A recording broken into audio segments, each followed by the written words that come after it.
hadana li hadza wa ma kunna linahtadiya laula an hadanallah. Wa asyhadu an la ilaha illallah wahdahu la syarikalah iqraran bihi wa tauhidan wa asyhadu anna Muhammadan abduhu wa rasuluh sallallahu alaihi wa ala alihi wa ashabihi wa sallam tasliman mazida wa ba'd. Para pendengar radio Tarbiyah Sunnah Bandung di mana saja Anda berada, juga para pendengar radio-radio lain dan juga para pemirsa TV manapun yang ikut gabung, para netizen di mana saja Anda berada, dan para peserta yang gabung ke dalam link Zoom Ma'had Birrul Walidain Islamic boarding school atau full day Islamic boarding school ya. Oke. Kita akan mengangkat tema Birrul Walidain seperti nama dari sekolah yang kita selenggarakan ini, yaitu Birrul Walidain Islamic School yang berlokasi di daerah Lembang ya, masih Bandung Barat. Taib, kita mengetahui bahwa birrul walidain atau berbuat baik kepada orang tua, amalan yang amat sangat agung dalam ajaran Islam. Saking agungnya, Allah Azza wa Jalla dalam Al-Quran selalu mengaitkan perintah birrul walidain dengan perintah bertauhid. Perintah mentauhidkan Allah terlebih dahulu, baru birrul walidain. Disandingkan dalam beberapa ayat. Dan ini menunjukkan keutamaan amalan birrul walidain atau berbuat baik kepada kedua orang tua. Coba perhatikan Al-Quran surah An-Nisa ayat 36. Allah berfirman, wa'budullaha wa la tusyriku bihi syai'a wa bil walidaini ihsana. Kata Allah, dan beribadahlah kalian semua kepada Allah, dan jangan kalian menyekutukan Dia dengan sesuatu pun, dan kepada kedua orang tua hendaklah kalian berbuat baik. Terlihat di sini ada dua hal yang menunjukkan keagungan, keutamaan dari orang tua. Pertama, perintah berbuat baik kepada orang tua itu disandingkan dengan perintah bertauhid. Wa'budullaha wa la tusyriku bihi syai'a, ini tauhid. Sembahlah hanya Allah dan jangan kamu sekutukan Allah dengan sesuatu pun. Kedua, al-walidain yang menjadi objek didahulukan daripada subjek dan predikat. Wabil walidaini ihsana. Tidak wa ahsinu bil walidain. Tidak begitu, tapi walidainnya disebut terlebih dahulu, didahulukan terlebih dahulu daripada perintah. Dan taqdimul ma'mul anil amil yufidul ihtimam. Salah satu fungsi dari mendahulukan objek daripada subjek dan predikat menunjukkan pentingnya. Ini yang kedua. Yang ketiga, ihsana. Ihsana ini dalam bahasa Arab disebut masdar. Berasal dari kata ahsana yuhsinu ihsanan. Nah, di sini hanya diungkap masdar saja. Adapun lafaz perintahnya atau fi'il amarnya dibuang, disembunyikan, langsung ada ihsana. Dan ini menunjukkan kesungguh-sungguhan. Berbuat baiknya itu tidak asal-asal. Wa ahsinu wa bil walidaini ahsinu huma ihsana. Dan kepada kedua orang tua berbuat baiklah kamu dengan sebenar-benarnya berbuat baik, dengan sesungguh-sungguhnya. Kadang-kadang untuk menunjukkan kesungguh-sungguhan, ya, ihsana ini disebut dengan sebutan maf'ul mutlaq. Maf'ul mutlaq itu adalah masdar yang diambil dari fi'il yang terdapat di awal kalimat, ya. Nah, kadang-kadang fi'ilnya atau kata kerjanya ini dibuang. Langsung saja masdarnya seperti ihsana. Maknanya ahsinu ihsana. Seperti umpamanya kita menerima kebaikan dari orang, kita kemudian berterima kasih dengan menyatakan ashkuruka syukran. Ashkurukanya ini kita buang, langsung aja syukran. Ketika akan menasihati orang yang sedang mengalami kesulitan, kita bilang sabar, kita bilang isbir sabran. Isbirnya kemudian dibuang, langsung kita menyatakan sabran. Demikian juga kalau kita punya kesalahan kepada orang lain, kita menyatakan afwan.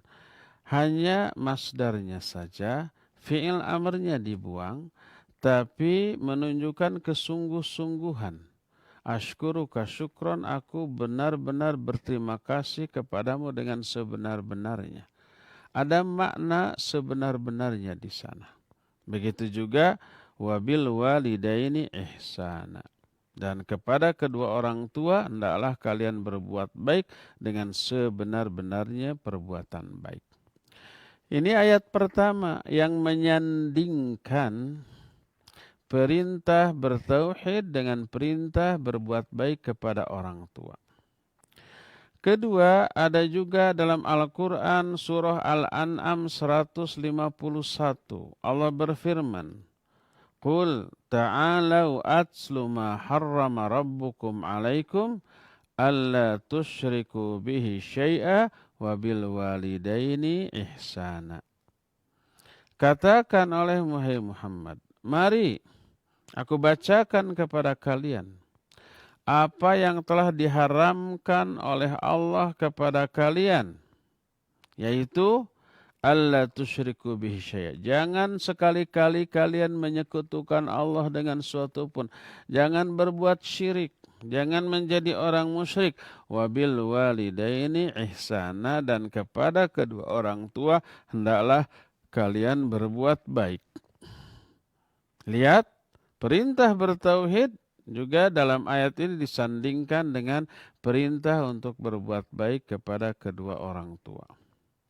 Demikian juga yang Allah terangkan dalam surah Al-Isra 23.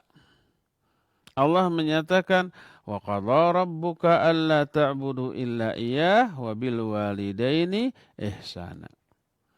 Dan Allah telah menetapkan agar kalian tidak boleh beribadah kecuali hanya kepada Allah. Ini la ilaha illallah, ini tauhid. Jangan ibadah kecuali hanya kepada Allah.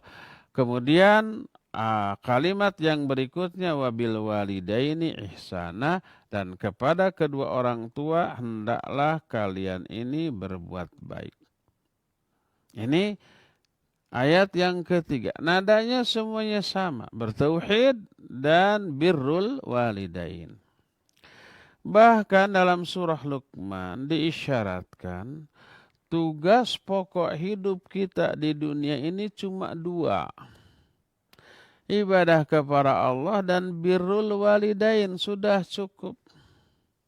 Sebagaimana diisyaratkan oleh Allah dalam surah Luqman ayat yang ke-14. Allah menyatakan, wa wassaynal insana biwalidayhi hamalathu ummuhu wahnan ala wahnin wa fisaluhu fi amain anishkurli wali walidayka ilayyal masir. Kata Allah, dan kami telah wasiatkan kepada manusia agar berbuat baik kepada kedua orang tuanya. Ibunya yang telah mengandungnya dalam keadaan lemah yang semakin bertambah lemah. Wa fisaluhu fi amain, setelah melahirkan lalu menyusuinya selama 2 tahun lalu disapi. Wa fisaluhu fi amain. Nah, terus kata Allah, anishkurli, bersyukurlah kalian kepadaku. waliwalidaika dan kepada kedua orang tuamu. Ilayyal masir, kepadakulah kalian semua kembali. Ayat ini menerangkan tentang perjalanan hidup manusia secara lengkap dan ringkas. Dimulai dari perjalanan hidup manusia ketika manusia masih di dalam kandungan ibu berupa janin. Allah menyatakan, hamalathu ummuhu wahnan ala wahnin. Ibunya yang telah mengandungnya dalam keadaan lemah yang semakin bertambah lemah. Ini menerangkan keadaan hidup manusia ketika di alam rahim. Ketika masih janin di perut ibu. Sampai setelah 9 bulan gubrak lahir ke alam dunia. Disusui sampai 2 tahun. Wa fisaluhu fi amain. Disapihnya dalam masa penyusuan 2 tahun. Setelah berlalu 2 tahun menyusui. Dan ini menggambarkan kehidupan manusia setelah lahir. Hidup di alam dunia. Bayi lalu dewasa. Nah, ketika dewasa Allah memberikan 2 tugas. Anishkurli, bersyukurlah kalian kepadaku, kepada Allah dengan cara mentauhidkannya, tidak menyekutukannya, melaksanakan semua perintah, menjauhi semua larangannya. Itulah mensyukuri atau bersyukur kepada Allah. Waliwalidaika, dan bersyukur kepada kedua orang tuamu dengan cara berbuat baik kepada orang tuamu. Ini hanya 2 tugas yang Allah sebut. Ilayyal masir, mati. Kepadakulah kalian kembali, artinya mati. Kembali kepada Allah. Inna lillahi wa inna ilaihi rajiun. Kita milik Allah dan kita semuanya akan kembali kepada Allah. Ternyata 2 tugas selama manusia hidup adalah bersyukur kepada Allah dan bersyukur kepada kedua orang tua.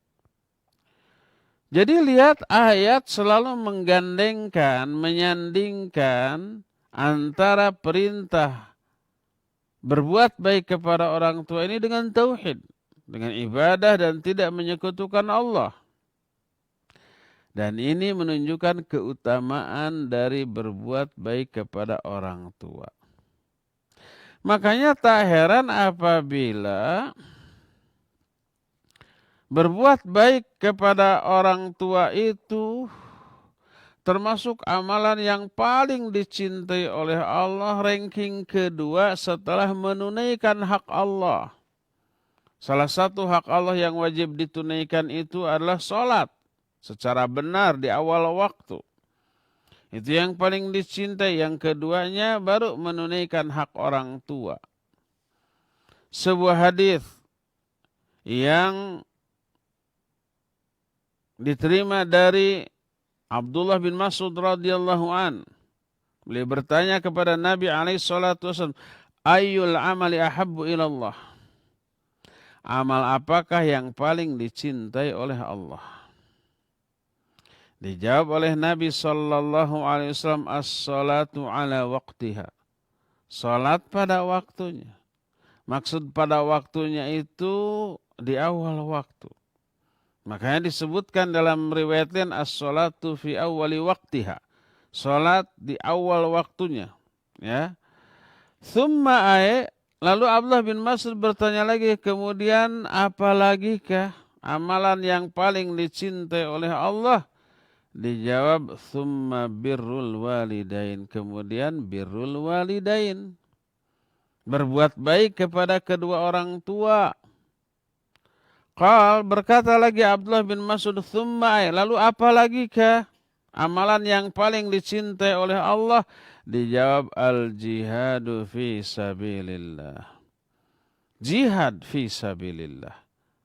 Kita lihat jihad ini rankingnya di bawah birrul walidain. Dan hadis ini sahih diriwayatkan oleh Imam Bukhari dan Imam Muslim dalam 2 kitab sahihnya, Sahih Bukhari dan Sahih Muslim. Dan diperkuat lagi dengan riwayat lain masih dari Abdullah bin Mas'ud radhiyallahu an. Ada seorang laki-laki yang datang kepada Rasul alaihi salatu wasallam minta izin untuk bergabung jihad fi sabilillah. Ini anak muda yang sudah mukallaf, yang sudah terkena kewajiban. Minta izin, ingin ikut perang, ingin ikut jihad fi sabilillah. Ditanya dulu oleh Rasul sallallahu alaihi wasallam. Kata beliau, ahayyun walidak, apa kedua orang tuamu masih hidup? Dijawab, na'am. Ya, masih hidup. Maka berkata Rasul sallallahu alaihi wasallam, fa fihima fajahid. Maka kepada kedua orang tua silakan kamu berjihad dulu. Berjihad dengan cara berbakti kepada orang tua, melakukan banyak kebaikan kepada orang tua. Hadis ini juga sahih diriwayatkan oleh Imam Bukhari dan Imam Muslim yang menunjukkan bahwa birrul walidain lebih utama dibanding dengan jihad fi sabilillah. Ini yang ketiga, poin yang ketiga dari keutamaan birrul walidain. Yang pertama, birrul walidain itu disandingkan dengan tauhid. Kedua, amal yang paling dicintai oleh Allah Azza wa Jalla. Ketiga, birrul walidain lebih utama daripada jihad fi sabilillah. Keutamaan yang keempat, birrul walidain itu pintu surga yang paling tengah yang bisa dimasuki oleh manusia. Tanpa pintu ini orang nggak bisa masuk surga. Tanpa berbuat baik kepada kedua orang tua, maka siapapun nggak akan bisa masuk surga. Sehebat apapun ibadah yang dilakukannya. Sebagaimana diterangkan dalam sebuah hadis yang diriwayatkan oleh Imam At-Tirmidzi dalam kitab Sunannya dengan sanad yang sahih. Syekh Al-Albani rahimahullah memasukkan hadis ini ke dalam kitab Silsilah Al-Ahadits As-Sahihah. Berkata Rasul sallallahu alaihi wasallam, al-walidu awsatu abwabil jannah fa in syi'ta fa'adha dhalikal bab aw ihfadh. Kata Rasul sallallahu alaihi wasallam, orang tua adalah pintu surga yang paling tengah. Kalau kamu mau silakan sia-siakan, kalau kamu mau jaga tuh pintu ini biar tetap terbuka. Maknanya apa? Maknanya terserah kita mau ke surga atau enggak. Kalau mau ke surga, jaga pintu surga yang paling tengah tersebut dalam bentuk jaga hak-hak orang tua. Jaga kewajiban-kewajiban kita kepada orang tua.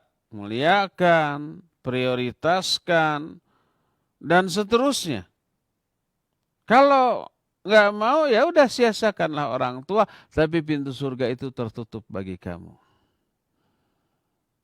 Tidak akan bisa dimasuki oleh siapapun tanpa berbuat baik kepada kedua orang tua kita. Maka dari sinilah kita mengetahui keutamaan yang keempat dari berbuat baik kepada orang tua, yaitu birrul walidain adalah kunci untuk bisa masuk ke dalam surga. Kelima, birrul walidain adalah amal soleh yang agung yang bisa kita jadikan sebagai wasilah atau bertawasul kepada Allah Azza wa Jalla. Bertawasul itu berdoa kepada Allah Subhanahu wa Ta'ala melalui wasilah ini sehingga jauh lebih dikabul. Kita tahu bolehnya tawasul kepada ketiga poin. Pertama, tawassul kepada Al-Asma'ul Husna. Sebut tuh nama-nama Allah sebelum berdoa. Walillahil asmaul husna fad'uhu biha. Wadharul ladina yulhiduna fi asmahi. Kata Allah, Allah memiliki al-asmaul husna. Silakan kalian berdoa kepada Allah melalui nama-namanya. Menyebut nama-nama. Ya Wahhab, Ya Razzaq, Ya Rahman, Ya Rahim. Urzuqna. Sebut nama-nama Allah. Tawassul kepada nama-nama Allah dalam berdoa. Kedua, boleh bertawasul kepada orang yang masih hidup, yang kita anggap soleh, yang doanya dikabul. Kita datang kepada dia, tolong doakan saya agar saya dapat banyak rezeki, agar saya segera dapat jodoh, agar saya segera bisa melunasi hutang-hutang saya, agar penyakit saya ini segera disembuhkan oleh Allah. Boleh tawasul tuh kepada orang yang masih hidup. Dan itu dilakukan oleh para sahabat kepada Nabi SAW. Dan dilakukan oleh para sahabat kepada sesama sahabat setelah kematian Nabi SAW. Dan dilakukan juga oleh para ulama setelahnya. Dari sinilah kita mengetahui boleh tawasul kepada orang yang masih hidup. Ketiga, boleh bertawasul kepada iman dan amal soleh kita sendiri. Kita punya iman. Kita yakin kepada kekuatan iman kita. Boleh ya Allah, saya telah beriman kepadamu. Kalau ya keimanan saya ini adalah iman yang engkau terima, maka dengan iman ini ampuni dosa saya. Lancarkan rezeki saya. Boleh. Allah menerangkan itu dalam Al-Quran. Di antara dalam surah Ali Imran, ayat-ayat terakhir Allah menyatakan, Rabbana innana sami'na munadiyan yunadi lil imani an aminu bi rabbikum fa'amanna. Rabbana faghfir lana dzunubana wa kaffir 'anna sayyi'atina wa tawaffana ma'al abrar. Berkata ulul albab, mereka adalah orang-orang yang berdoa, ya Allah, sesungguhnya kami telah mendengar seruan orang-orang yang mengajak kepada kami, yaitu berimanlah kalian kepada Allah. Kami pun beriman ya Allah kepadamu. Maka dengan keimanan kami ini ampuni dosa-dosa kami.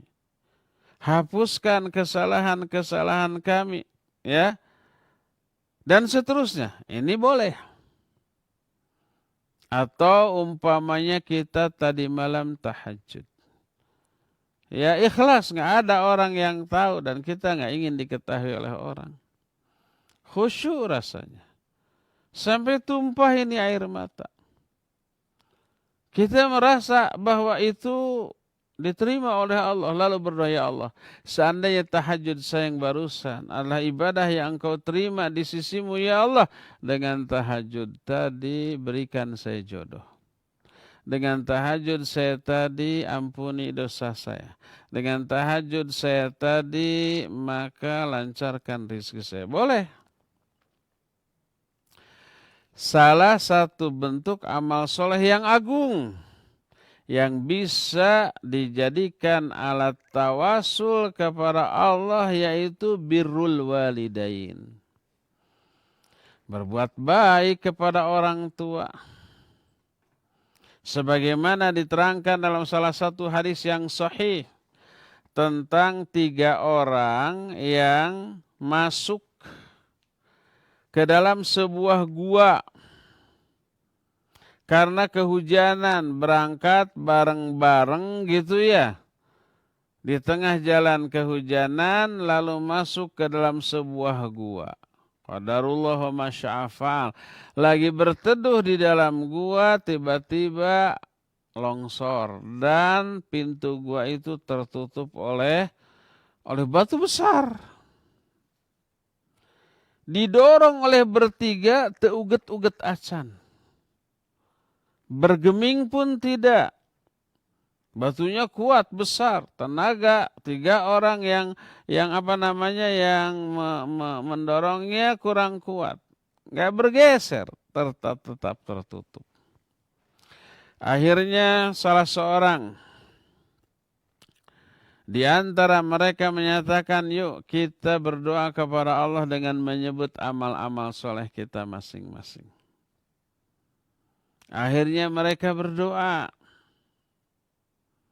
Masing-masing menyebut amal solehnya. Lalu setelah menyebut amal soleh dengan amal soleh itu, ya Allah, bukakan pintu gua untuk kami. Lalu bergeserlah pintu gua itu. Serak, sedikit tapi belum bisa keluar. Pintu guanya baru melenge, belum molongo. Ada perbedaan melenge dengan molongo? Ada apa? Melenge mah sedikit, kalau molongo besar. Sesuatu yang sedikit biasanya diungkapkan dengan gitu ya. Seperti nengtet sedikit ya, nengtet. Kalau banyak nongtot, mencret sedikit. Kalau banyak moncrot gitu seperti itu. Nah seperti itu.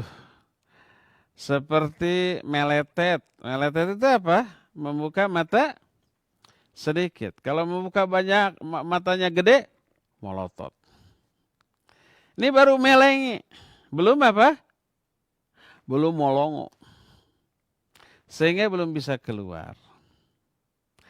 Salah satu di antara mereka berdoa, ya Allah, dulu saya punya orang tua.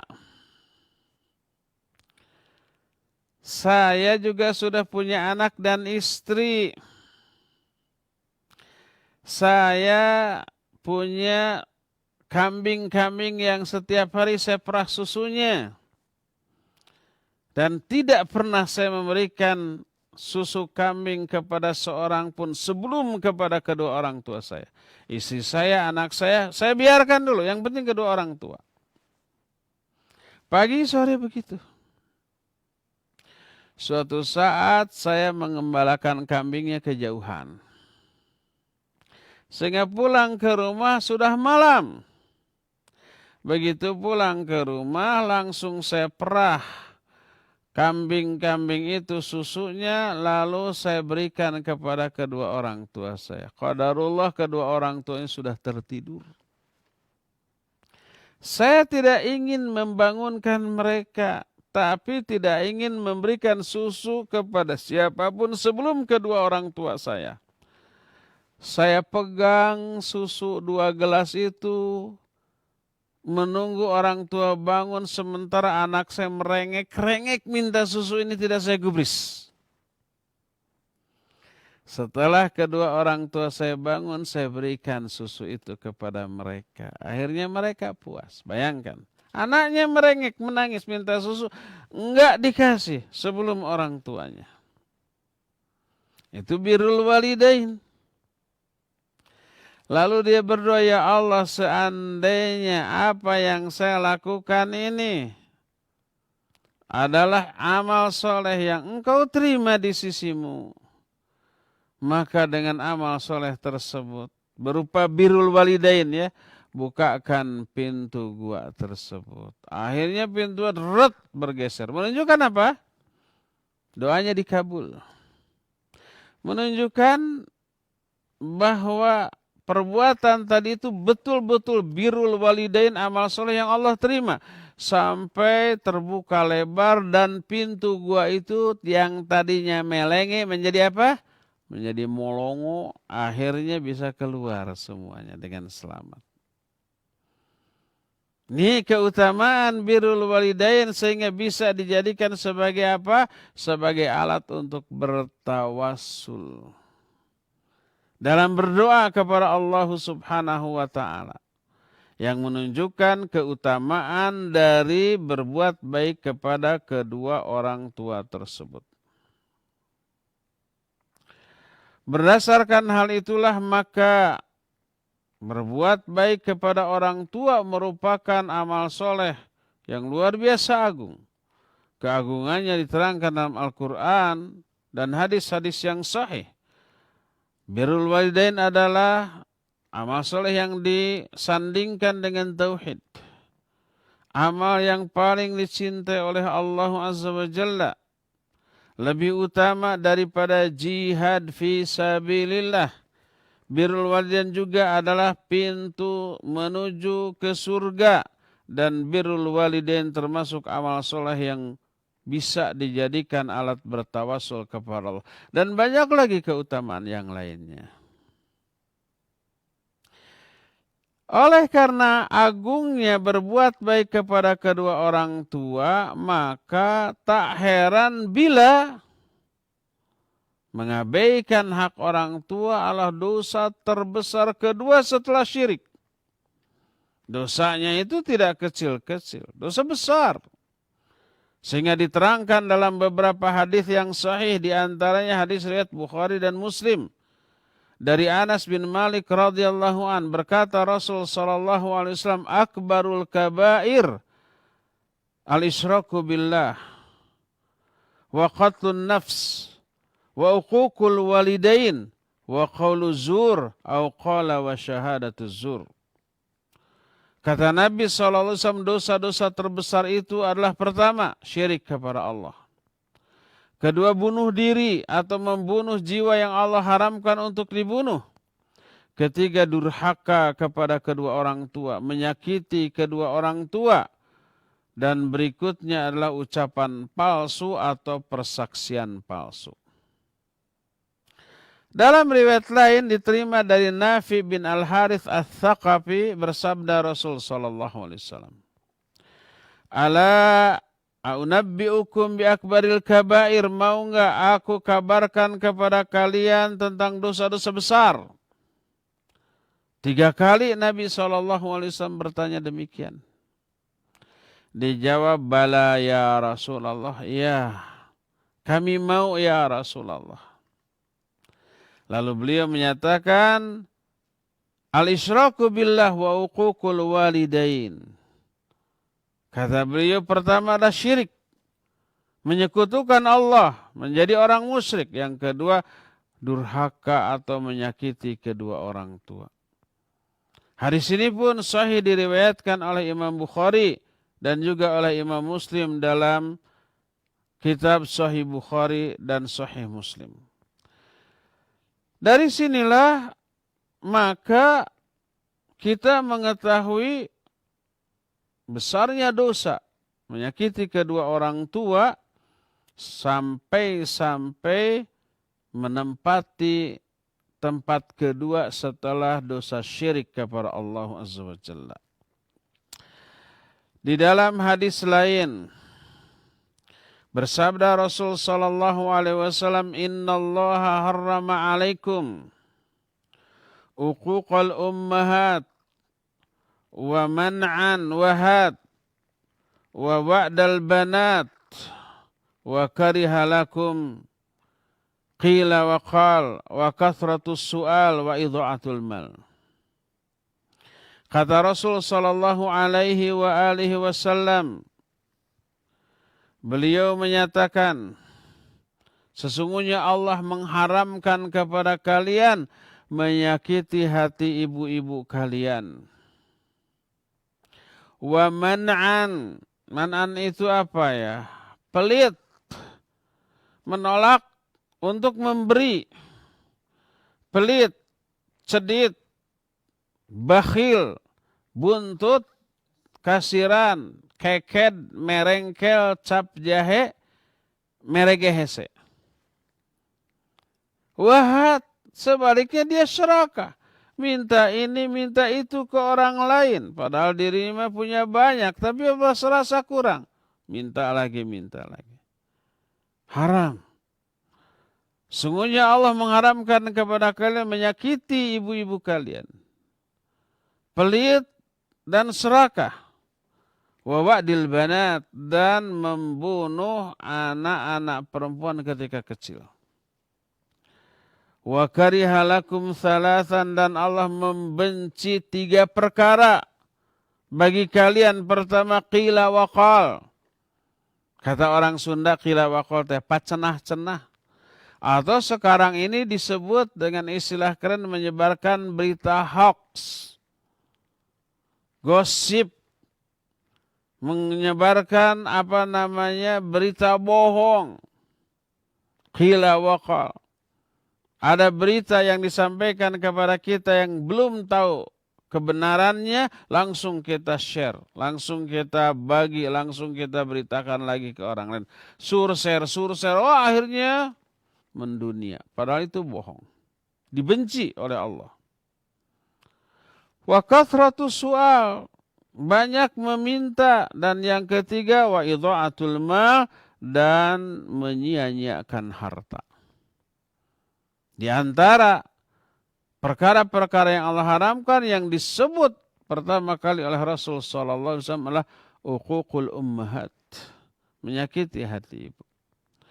Dari sinilah maka kita mengetahui besarnya dosa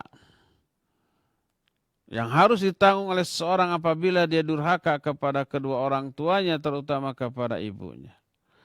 Dari sini lahirlah kewajiban mendidik anak-anak kita menjadi anak-anak soleh solihah, menjadi anak yang birrul walidain, berbuat baik kepada orang tua. Ini salah satu di antara fungsi pendidikan diarahkan ke sana.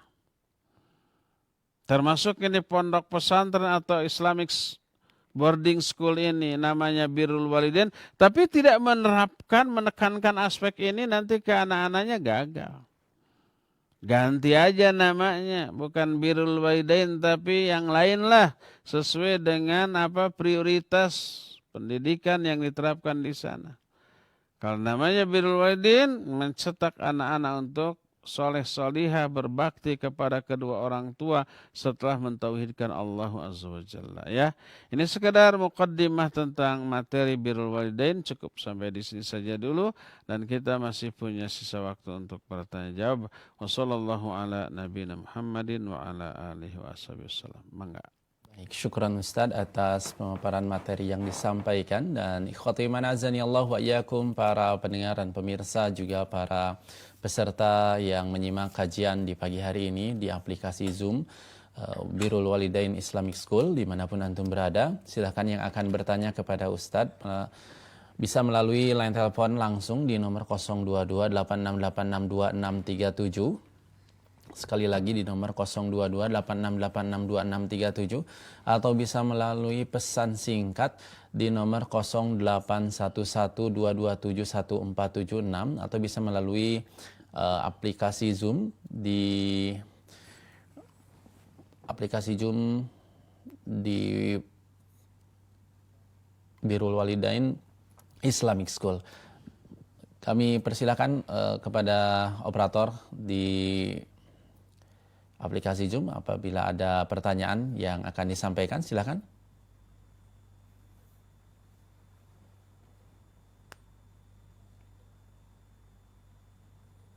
Baik, tampaknya belum ada. Ikhwati iman azani Allah wa iyyakum, sekali lagi kami mengundang kepada yang akan bertanya melalui line telepon di nomor 02286862637. Kami persilakan bisa dipergunakan line telepon tersebut untuk bertanya kepada Ustadz di nomor 02286862637, atau juga bagi antum yang menyimak melalui siaran kami di channel YouTube dan Facebook, silahkan bisa bertanya melalui pesan komentar. Insya Allah pertanyaannya akan disampaikan kepada Ustadz. Baik Ustadz, ini pertanyaan sambil menunggu pertanyaan yang masuk. Ada yang viral kemarin-kemarin itu seorang anak yang menuntut kepada ibunya. Nah, ini hukumnya bagaimana menurut syariat Islam, Ustaz? Menuntut gimana? Menuntut atau apa? Menuntut ingin memenjarakan ibunya gitu. Gara-gara? Ya macam-macam sih Ustaz. Ada yang gara-gara kurang uang jajan, atau mungkin bisa masa kurang uang jajan bisa penjara? Bukan, maksudnya keinginan yang tidak dipenuhi oleh ibunya gitu maksudnya. Apa bisa dituntut? Umpama beli motor nggak ada, lapor polisi. Nggak bisa. Kalau ya walaupun dengan alasan yang lain-lain gitu Ustaz, apa ya, dalam hukum Islam seperti apa? Gitu, umpamanya begini, si anak punya kebun, umpamanya kebun pepaya, ada yang matang diambil sama ibunya dimakan. ke si anaknya, hei bangsat, laporkan ke polisi umpamanya gitu ya. Akhirnya si ibu ditangkap dan diproses gitu. Bisa saja ya gitu ya. Iya, itu bukan durhaka lagi. Pepeg gitu. Anaknya bukan ibunya. Iya. Taib, kalau seorang anak sampai-sampai ya, sampai-sampai memenjarakan ibunya walaupun ibunya melakukan kesalahan. Mungkin saja ibunya perlu uang, kemudian mengambil uang anaknya tanpa memberitahukan karena anaknya sedang tidak ada. Pas anaknya tahu, kemudian anaknya lapor polisi dan melaporkan pencurian yang dilakukan oleh ibunya. Kemudian ibunya dipenjara. Itu sebuah kedurhakaan. Bukannya memenuhi kebutuhan pokok ibu, bukannya menyenangkan ibu, bukannya menawari. Ibu, saya ada uang. Ibu ingin apa? Ibu ada keinginan nggak? Baik beli makanan yang ibu inginkan, beli barang yang ibu butuhkan, atau sekedar untuk senang-senang selama senang-senang tersebut tidak diharamkan oleh Allah Azza wa Jalla. Mau makan di restoran mana? Hayu, sawaragna 20 ribuan. Harusnya begitu menawarkan kepada ibu. Sesuai dengan budget maksimal yang dia punya. Bukan sebaliknya ibu minta nggak dikasih, akhirnya ibu ngambil karena terdesak, dilaporkan. Itu sebuah kedurhakaan. Tahu nggak di Saudi ada anak-anak berselisih di pengadilan. Kenapa? Karena memperebutkan ibunya. Ibunya sudah sepuh. Semua anak ingin apa? Ingin mengurusnya. Biar saya ngurus di rumahnya. Yang lain enggak saya ngurus. Sampai berselisih akhirnya sampai ke pengadilan. Bayangkan. Berebutnya itu bukan karena berebut harta ibunya. Tapi berebut ingin berbuat baik kepada ibunya yang sudah sepuh. Orang mah begitu ke pengadilan. Memperebutkan kesempatan masuk surga. Melalui birrul walidain, melalui berbuat baik kepada ibunya. Kalau sekarang kan yang diperebutkan dari ibu atau bapaknya itu apanya? Hartanya. Sementara hak-hak orang tua ketika sudah tuanya, sutuh diurus ku si sulung. Kata si sulung, giliran si bungsu. Kata si bungsu, itu yang kedua, yang ketiga, belum kegiliran. Pak andal-andal. Padahal apa? Padahal di sanalah pahala. Jadi kalau umpamanya si ibu atau orang tua punya beberapa anak, hendaklah anak-anaknya itu saling berebut untuk berbuat sebaik mungkin menyenangkan, merebut hati ibu dan bapaknya. Kalau umpamanya ibunya ada saya punya keperluan 10 juta, tolong patungan. Ada anaknya umpamanya 5, mestinya kan 2 juta sewang. Umumnya orang kan, saya mah cuma punya 100 ribu, yang lain, wayahna segitu kan gitu. Atau umpamanya ditagih, itu sih masa cuma saya terus. Yang lain dong. Harusnya berebut. Ibu butuh berapa? 10 juta. Biar saya aja. Nih bu, berebut. Kalau punya, kalau ada. Berikan budget maksimal. Ibu butuhnya berapa? 10 juta. Saya cuma ada 3 juta bu. Yang lain silakan. Nah, itu yang harusnya dilakukan. Maka melihat ibu itu, ibunya senang. Ibunya itu merasa diperhatikan oleh anaknya. Ya, apa yang dilakukan ibunya? Dia berdoa untuk kebaikan si anak yang perhatian ini. Dan doa ibu itu menggedor langit. Pintu langit terbuka, didengar oleh Allah Azza wa Jalla. Doa ibu ini murudul kebaikan-kebaikan dari doanya itu kena nanti ke anaknya yang lebih perhatian. Adapun kalau si anak itu tidak perhatian ke orang tua, itu hanya sudah durhaka. apalagi dengan menuntut sampai ibunya dipenjara. Semoga anak yang seperti itu dapat hidayah dari Allah Azza wa Jalla agar hatinya terbuka, bertobat dari dosanya dan kembali memuliakan ibunya, ya. Wallahu a'lam bishawab. Baik, syukron Ustadz atas jawabannya. Kita beralih ke penanya melalui pesan singkat dari Abu Abdillah di Cimahi. Kami ada 4 bersaudara, Ustadz, 3 laki-laki dan 1 perempuan. Orang tua kami sudah sedikit pikun dan tinggal ibu saja. Manakah yang lebih wajib mengurus ibu kami, Ustadz? Iya, barakallahu fiik. Berebutlah seperti yang tadi. Siapa yang paling ingin dapat pahala yang banyak? Siapa yang paling ingin memperoleh hal-hal yang tadi disebutkan? Birrul walidain itu disandingkan dengan tauhid. Birrul walidain itu amalan yang paling dicintai oleh Allah Azza wa Jalla. Birrul walidain itu pintu surga yang bisa dilalui oleh seorang anak dan seterusnya, ya. Nah, sekarang mana yang lebih utama? Lihat. Mana yang lebih diinginkan, yang lebih membuat ibu itu nyaman. Sebab karakter anak-anak berbeda, laki ataupun perempuan berbeda, sesama laki juga berbeda. Kadang-kadang ibu itu betah di sini tapi tidak betah di situ.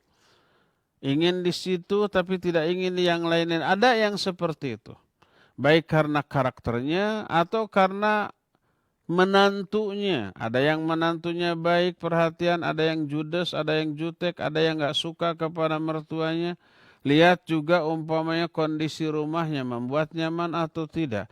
Lihat juga kemampuan finansialnya. Lihat juga cucu-cucunya apa mengganggu atau tidak. Kadang-kadang orang tua itu ingin bersama-sama dengan cucu-cucu. Kadang-kadang ada saya malah lebih ingin istirahat, tidak ingin diganggu. Komo cucu-cucuna balalangor bararaong turun nanti orang tua nak.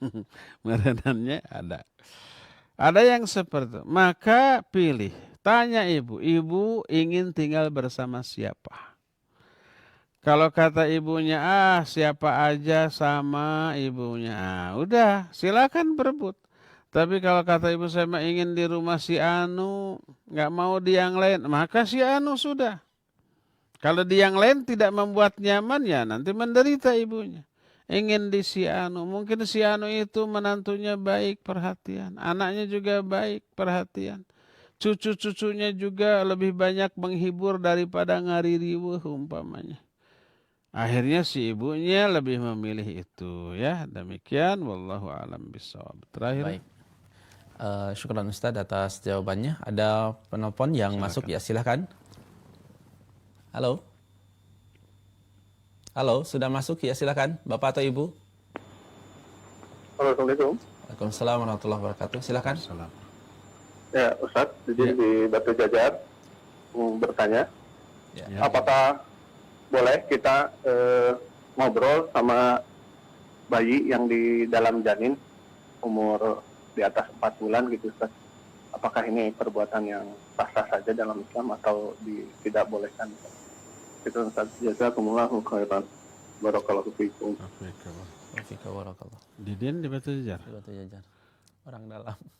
Kamari ngaku tuh Ciamplas. Kamari tadi ngaku Pindah-pindah. Banyak rumahnya kayaknya. Insyaallah.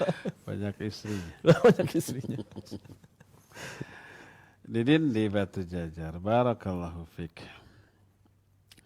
Boleh nggak berbicara dengan bayi yang masih dalam kandungan janinnya? Iya. Wallahu a'lam bishawab, saya tidak bisa menjawab. Secara syar'i tidak ada larangan, tidak ada anjuran, tidak ada keutamaan. Nah, apakah secara medis sekarang? Umpamanya ada penelitian yang menunjukkan bahwa ucapan ayahnya itu ada efek, ada pengaruh ke bayi yang lagi dikandungnya, ya. Maka data yang ada dari hal itu menunjukkan positif, maka boleh saja itu dilakukan, ya. Tapi kalau umpamanya tidak ada efek, ya, mau bicara, mau teriak, mau diam, nggak ada efek, ya. Kemudian kita berbicara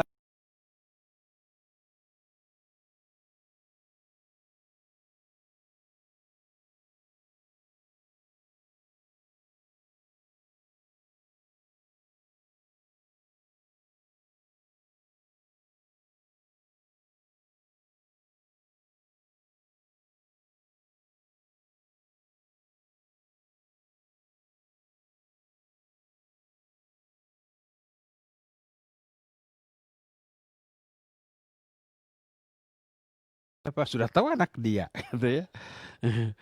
Kamu tuh mirip bapaknya ya, padahal jauh mirip ibunya. Oh, kamu melihat saya seperti bercermin ya. Nah, kayak orang gila seperti itu. Ya. Apakah itu ada efek ke bayi? Wallahu alam. Tapi itu tidaklah terlarang dan tidak juga dianjurkan. Mubah-mubah saja, boleh saja ya. Tidak sunnah dan juga tidak terlarang ya. Cukup ya sampai di sini. Mudah-mudahan nanti kita bisa berjumpa lagi di pertemuan yang akan datang.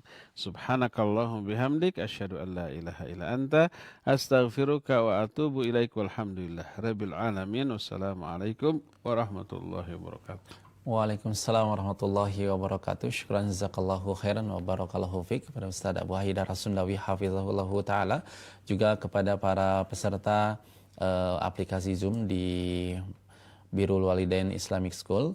Dan kita doakan kepada Ustadz, semoga Ustadz senantiasa dijaga oleh Allah Subhanahu wa taala, dan kita doakan juga semoga beliau senantiasa diberikan kesehatan oleh Allah Subhanahu wa taala beserta keluarga hingga dapat bertemu kembali dalam kajian-kajian selanjutnya. Kami mohon maaf kepada para pendengar dan pemirsa yang telah mengirimkan pertanyaan pada pagi hari ini dan belum bisa kami sampaikan kepada Ustaz dikarenakan keterbatasannya waktu. Insya Allah di kajian-kajian yang lainnya yang diselenggarakan oleh Radio Tarbiyah Sunnah dan Tarbiyah Sunnah Media pada umumnya, insya Allah antum bisa mengajukan pertanyaan di kajian-kajian yang lainnya. Kami segenap kru yang bertugas mengucapkan terima kasih, syukran jazakumullahu khairan atas atensi dari para pendengar dan pemirsa dan juga jamaah di aplikasi Zoom. Subhanakallahumma wa bihamdika asyhadu an la ilaha illa anta astaghfiruka wa atubu ilaik. Wassalamualaikum warahmatullahi wabarakatuh. Yuk belanja di TS Mart. Dengan belanja di TS Mart, Anda turut berpartisipasi dalam dakwah yang diselenggarakan YTS.